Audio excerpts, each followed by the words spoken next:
एक साल एक महीने बाद ऑफ कोर्स लास्ट ईयर इसी साल जनवरी में आए थे प्रधानमंत्री राष्ट्रीय बाल शक्ति पुरस्कार के लिए। तो बहुत सारी यादें हैं दिल्ली की, राजपथ की, राष्ट्रपति भवन की, प्रधानमंत्री जी के घर की।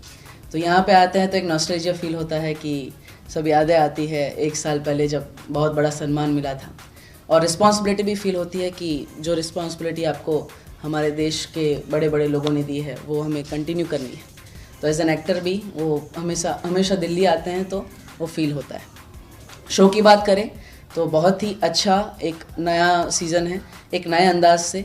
बालवीर जो हमारा पुराना सीज़न था उसमें कहीं ना कहीं बालवीर जो था वो एक ट्रेडिशन या फिर इंडियन टच को ज़्यादा रिप्रेजेंट करता था, लेकिन अब उसी को ध्यान में रखते हुए हम उसे थोड़ा मॉडर्नाइजेशन, साई-फाई, थोड़ा साइंटिफिक टच भी दे रहे हैं।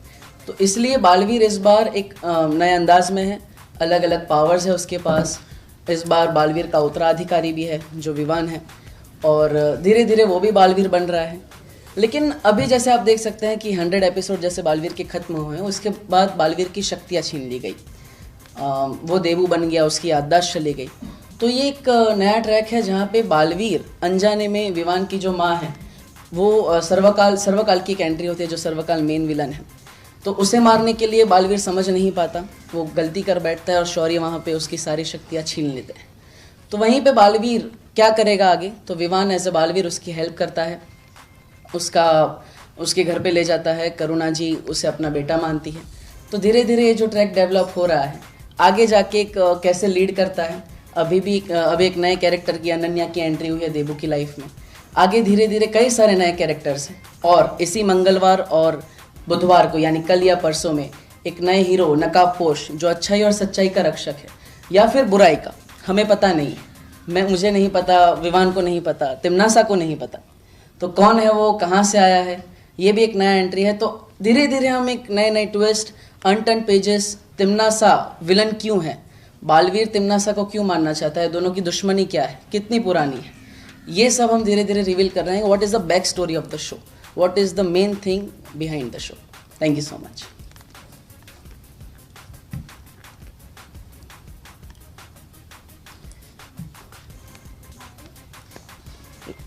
तो चलो। तो जी हाँ, जैसा कि आप सब जानते हैं कि विवान अब फुल पावर वाला बालवीर बन चुका है, तो विवान खुश है, लेकिन सेम पॉइंट पे वो दुखी भी है, क्योंकि उनके बड़े भैया जिन्होंने उनको बालवीर बनाया और उन्हीं की शक्तियाँ चली गई, अब वही बालवीर नहीं रहे। तो विवान दुखी भी है और खुश भी है। लेकिन इस वक्त तो उसके लिए बहुत बड़ा चैलेंज है तिमनासा को मारना। और फिर काफ़ी नई मुसीबतें भी आती है, और विवान को बीच में ये भी शक जाता है कि क्या देवू भैया की शक्तियाँ सचमुच में छीन ली गई है या नहीं। उसको डाउट होता है कि क्या देवू भैया अभी भी बालवीर है। तो विवान के लिए बहुत ही चैलेंजिंग है, तो आपको देखते हुए बहुत ही मजा आएगा, I am sure. Yeah, so basically you can say the goddess of death, the goddess of evil. So अभी तक तो जैसा रहा वैसा बहुत अच्छी जर्नी रही है 6 महीनों में शो को लेके, लेकिन अभी जो आगे आने वाला है बहुत ही ज़्यादा एक्साइटेड है। जैसे कि बालवीर ने कहा, देव ने कहा कि एक नकाबपोश की हमारे शो में एक एंट्री होने वाली, जिसका हमें भी नहीं पता, विवान को नहीं पता है, देव को नहीं पता है, मुझे नहीं पता है। तो वो बहुत एक एक्साइटिंग सा एंगल आने वाला है, because it's a threat to तिमनासा ऑल्सो। बेसिकली अभी तक की सिर्फ जो थ्रेट रही है वो सिर्फ बालवीर रही है तिमनासा के लिए, लेकिन ये कुछ उससे भी ज़्यादा बढ़ के है। It's like one Ninja only, इतना पावरफुल है कि हमारे कुछ फाइट सीक्वेंस भी शूट हुए जिसके अंदर मैंने उसके ऊपर जब अपनी सुपर पावर्स थ्रो की तो विद हिज स्वॉर्ड्स उसने मेरी पावर्स ही काट दी। So he is that powerful. Full action sequences and everything that has happened. तो कुछ नए चैप्टर्स खुलने वाले हैं। ऑफ कोर्स सर्वकाल का जैसे कि जिक्र हुआ, तो सर्वकाल इज समवन जिसको तिमनासा ने ट्रैप कर किया हुआ है। He is the most powerful in the universe. तो उसको ही द मेन सोर्स ऑफ तिमनासा जहाँ से वो पावर लेती है दैट इज सर्वकाल इटसेल्फ। सर्वकाल से उसे पावर्स मिलती हैं। तो वो भी आगे पता चलेगा कि सर्वकाल की कहानी क्या है और तिम्नासा ने कैसे सरकार को बंदी बनाया था, तिम्नासा कैसे सरकार के पास आई थी, क्या हुआ था। एंड ऑफ कोर्स अभी तक ये चीज़ रिवील हो चुकी है कि Timnasa was also Baalveer for one day and she was thrown out of Parilok by Baalpari. तो वो भी कुछ चीज़ें जब सरकार की प्रॉपर एंट्री आएगी तो उस वक्त वो चीज़ रिवील होगी कि क्यों मैं उस एक दिन की बालवीर बन के मैं हटी थी वहाँ से, और सरकार को क्यों फिर मैंने ट्रैप किया है। विवान की ऑफ कोर्स बहुत अच्छी स्टोरी खुलने वाली है कि आगे जाके बहुत सारी चीज़ें पता चलेगी कि विवान की मम्मी भी कोई और होंगी, शायद विवान की बहन भी कोई और होंगी, और ऑफ कोर्स अनाहिता की एंट्री हुई है शो में जो देवू की लाइफ में आई है, तो वो भी बहुत एक्साइटिंग सा चैप्टर खुला है। जस्ट लेट्स सी, कुछ बहुत सारी एक्साइटिंग सी चीज़ें आने वाली हैं। I hope you guys will be loving that. जब ये पहला सीजन खत्म हुआ था तो क्या प्लानिंग हो गई थी कि तब सेकंड सीजन क्या है या बाद में? दरअसल ये शो बंद हुआ तो विश्वास नहीं हो रहा था कि ये शो क्यों बंद हुआ। कुछ इंटरनल रीजंस थे, पता नहीं, हमें भी पता नहीं, लेकिन जब शो बंद हुआ तो ये विश्वास ज़रूर था कि सीज़न 2 आएगा। बात नहीं चल रही थी, ना ही प्रोडक्शन में ना ही चैनल में कि इसका सीज़न 2 आएगा, क्योंकि अनएक्सपेक्टेडली शो अचानक बंद हुआ था। और फिर 2019 में जब विपुल सर ने मुझे अचानक व्हाट्सएप पे मेरा फर्स्ट ऑडिशन भेजा बालवीर का, तो तब उन्होंने फिर कॉल किया मुझे कि हम बालवीर रिटर्न्स कर रहे हैं और एक नई स्टोरी है, बहुत मज़ा आएगा। तो बहुत ही अच्छा फील हुआ कि जो लेगेसी हमने कहीं ना कहीं आधी छोड़ दी थी उससे हम कंटिन्यू कर रहे हैं, और जो रिस्पॉन्सिबिलिटीज़ हमें मिली है एज अ सुपर हीरो, इस भारत में first Indian kid super hero का जब इंट्रोडक्शन हुआ था 2012 में, तो उसी को कंटिन्यू करते हुए जब हमने इस स्टोरी को आगे बढ़ाया तो धीरे धीरे हम और भी अच्छा करेंगे और नई नई स्टोरीज लाते रहेंगे। तैयारियां तो बहुत करनी पड़ी क्योंकि बहुत सारे चैलेंजेस थे। सीज़न 1 में जो बालवीर का कैरेक्टर भोला था, या फिर जो बचपना करता था, या फिर कहीं ना कहीं मस्ती मस्ती में बुराई को मारता था, यहाँ पे वो बहुत ही मैच्योर्ड एक टीनेजर का जो रोल होता है, एक यंग इंसान होता है जो जिसके पास पावर्स है, जिसके पास रिस्पॉन्सिबिलिटी है, और साथ ही साथ उसका फिजिक बहुत अच्छा है, फाइट बहुत अच्छी करता है। तो मैंने जिम्नास्टिक की भी ट्रेनिंग ली, फिर हॉर्स राइडिंग तो मैंने सीखी रखी थी, बट धीरे धीरे I made myself there. हमने वर्कशॉप्स किए हमारे डायरेक्टर के साथ, हमारी क्रिएटिव टीम के साथ। तो धीरे धीरे बालवीर का कैरेक्टर जो कहीं ना कहीं पुराने में था उससे हमने चेंज कर दिया with the point of view कि आने वाली जनरेशन को, या फिर जो अभी जनरेशन चल रही है टीनेज को, यंग जनरेशन को पसंद है।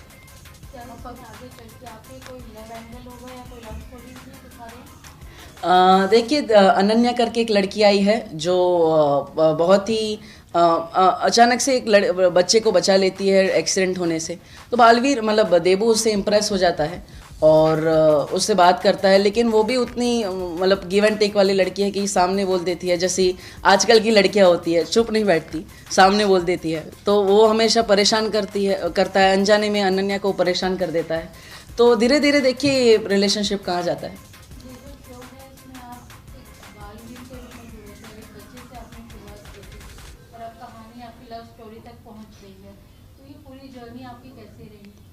जर्नी तो बहुत ही मज़ेदार रही, क्योंकि जब 2012 में शो स्टार्ट हुआ मैं 11 साल का था, और बचपन से जब ये शो धीरे धीरे आगे बढ़े तो मैंने भी अपने कैरेक्टर को, उस समय कोई डिस्क्रिप्शन नहीं था कि बालवीर क्या है, बालवीर कौन है, तो मैंने, मेरे पेरेंट्स ने, ऑप्टिमिस्टिक्स ने, सब टीवी ने जो कैरेक्टर बनाया वो बालवीर बना एट द एंड।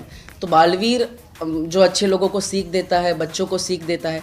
कई सारे हमने मैं भी बालवीर करके एक मुहिम चलाई थी सीज़न 1 में, जिसमें कई सारे लेटर्स आते थे कि हमने बालवीर से ये प्रेरणा ली है, मैंने इसकी मदद की है। तो हम बच्चों को सम्मान भी करते थे, हम उस पर प्रॉपर ट्रैक लाए थे कि मैं भी बालवीर के बच्चों को हम लेके आते हैं परिलोक में। तो ये धीरे धीरे हम इसे डेवलप कर रहे हैं, और इस बार भी बालवीर के पृथ्वी रक्षक करके सब टीवी ने एक मुहिम चलाई है कि कैसे बालवीर बन के कोई वास्तविक दुनिया में पृथ्वी की रक्षा कर सकता है, पेड़ लगाकर, किसी की जान बचाकर, ट्रैफिक कम करके, या फिर अलग अलग इनोवेटिव आइडियाज़ से। तो ये भी मुहिम हम इंडिया में 250 से ज़्यादा स्कूल्स में चला रहे हैं, और सब टीवी की टीम बहुत मेहनत कर रही है। लेकिन जब शुरू हुआ था तो ऐसी न्यूज़ आई थी कि आप नए बालवीर को इंट्रोड्यूस करेंगे और आपका रोल खत्म हो जाएगा। देखिए, बालवीर तो दोनों ही हैं, अच्छाई और सच्चाई के रक्षक दोनों ही हैं, और अभी धीरे धीरे विवान बालवीर बन रहा है, क्योंकि इन द प्रोसेस जितना समय मुझे एज अ बालवीर बनने में लगा था इन द सीज़न 1 कि बालवीर बचपन से जब बाल परी उसे लेके आती है तो हमने धीरे धीरे उसकी प्रैक्टिस, बाल परी कैसे उसे बालवीर बनाती है, उसे पावर्स दी जाती है, तो वही प्रोसेस विवान के साथ भी है कि कैसे धीरे धीरे शौर्य जो है वो उसे पावर्स देंगे। वो बालवीर तो बन जाता है लेकिन रिस्पॉन्सिबिलिटी बालवीर के लेना बहुत बड़ी बात है, दुनिया की रक्षा करना बहुत बड़ी बात है। और अभी तो वो अकेला ही बालवीर है क्योंकि मेरे पास शक्तियाँ नहीं हैं, तो इसके कंधों पर बेचारा नन्हा है, उसके ऊपर जिम्मेदारियाँ हैं। तो बस वही चैलेंज है उसके सामने भी कि कैसे इतनी छोटी उम्र में वो बालवीर की भूमिका निभाएगा। आपसे सवाल है कि अगर रियल लाइफ में ऐसी कोई सुपर नेचुरल पावर मिलती है तो क्या बुराई का पता लगाएंगे या क्या करना चाहेंगे? तो सबसे पहले तो अगर मुझे कोई सुपर नेचुरल पावर मिलती है तो मैं अपने मॉम डैड की सारी विशेष पूरी करूँगा। ये तो सेल्फिशनेस हो गई। और फिर सेल्फिशनेस नहीं है, अगर वैसा है तो वो तो अभी कमाई शुरू हो गई है तो आप अभी भी पूरी कर सकते हैं। तो अगर वैसे अगर दुनिया के लिए है तो मैं जादू से, जैसे कि ट्रैफिक होता है कभी कभी, तो वो सॉल्व कर दूंगा। और फिर अगर कोई क्रैश होने वाला हो, एयरप्लेन क्रैश, तो जादू से वो रोक दूंगा। तो दुनिया की पूरी मदद करूंगा, लेकिन विवान जैसे नहीं कि शक्तियों का गलत इस्तेमाल करूंगा। तो विवान बनने के लिए आपने कैसे ट्रेनिंग ली? तो अभी जैसा कि देवब्रो ने कहा कि हमारे डायरेक्टर सर से हमने बहुत ही वर्कशॉप्स किए हैं, तो धीरे धीरे मेरी एक्टिंग में दिन बर दिन कुछ ना कुछ मुझे सीखने मिलता है, तो बहुत ही मज़ा आता है।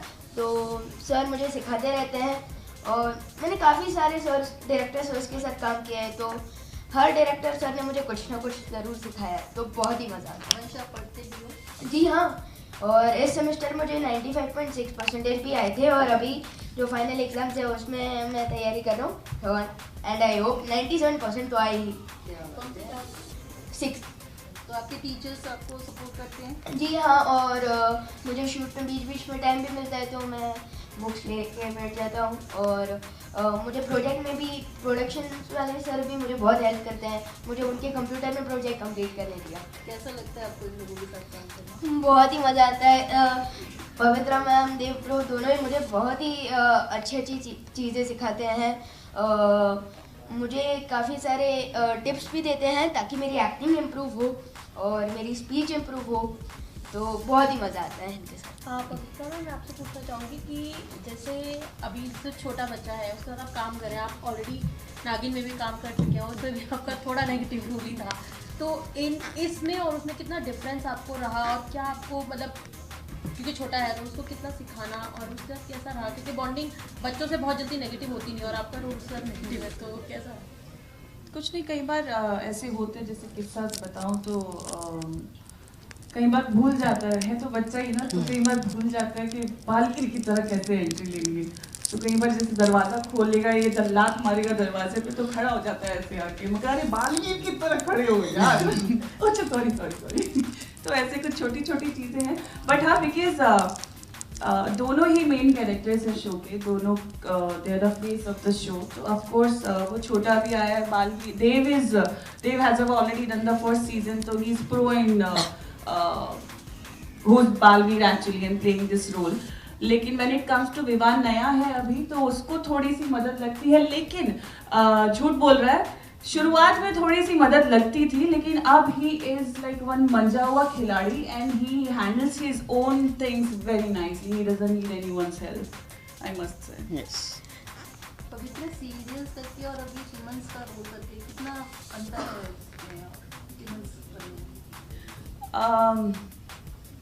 एक्चुअली मैंने अभी तक सिर्फ एक ही शो पॉजिटिव दिया है, वो था my first show love you जिंदगी, उसके बाद सारी नेगेटिव थे। हार्डकोर नेगेटिव जो मेरे शुरू हुए हैं शो, वो हुए हैं 2016 से, दैट्स ये मोहब्बत है। उसके बाद से जो नेगेटिव आते गए, this is one of the challenging roles that I am doing now, because of a lot of physical activity is there. Fight sequences there. We get to do a lot of sword fighting. We get to do a lot of hand fighting, and चोट भी लगती है of course हमें, तो बहुत challenging है. Plus the costume that Timnasa gets to wear, वो बहुत difficult है उसमें evolve होना. So but it's going fine. Challenging है बहुत.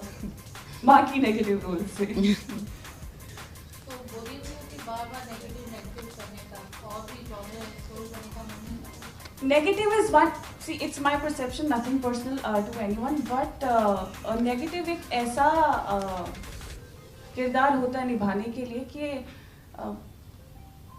there's a lot of versatility in that. There is a lot of variations that you can give to the audience. For example, positive if we are doing, so there are certain gestures, there are certain body language, there is certain expression that you can portray on screen. But negatives, you get to play with your face, you get to play with your body language, and your whole body is used in negative. And for me, if I'm an actor, तो अगर मेरे बदन के हर हिस्से का use नहीं हो रहा है वो किरदार पोर्ट्रे करते हुए, तो मुझे सेटिस्फैक्शन नहीं मिलती एज अ एक्टर. तो इसलिए मैं चूज़ करती हूँ हमेशा नेगेटिवली, जितना भी हार्डकोर हो. नेगेटिव किरदार आपको पूरी तरह से एक्टर के थ्रू का आपको सेटिस्फाई करता है. एग्जैक्टली.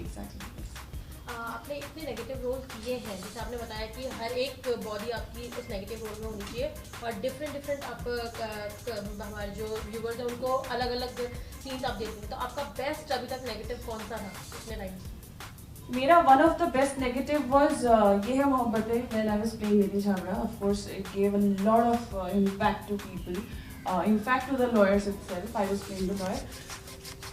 अगर उससे भी ज़्यादा एक्सट्रीम केस बोलो कि अभी तक का मेरा चाहिए जब से मैंने अपना करियर शुरू किया है, वो सिर्फ तिमनासा ही है.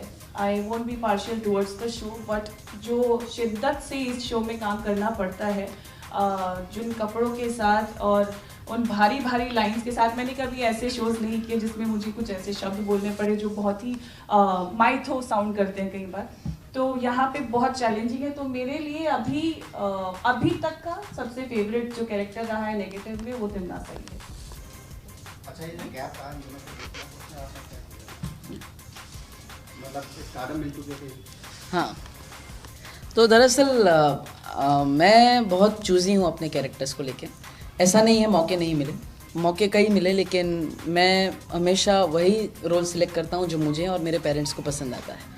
मैंने स्टार भारत पे चंद्रशेखर आज़ाद जी का किरदार निभाया. तो वो जो उनका टीनेज का पार्ट था, भले ही वो फाइनाइट सीरीज़ थी, लेकिन वो पार्ट प्ले करने में हमने दरअसल 1.5 साल मेहनत की थी. 1.5 साल हम वाराणसी में शूट किया था 1 महीने के लिए. हमने मुंबई में, नवी मुंबई में पूरा सेट लगाया था.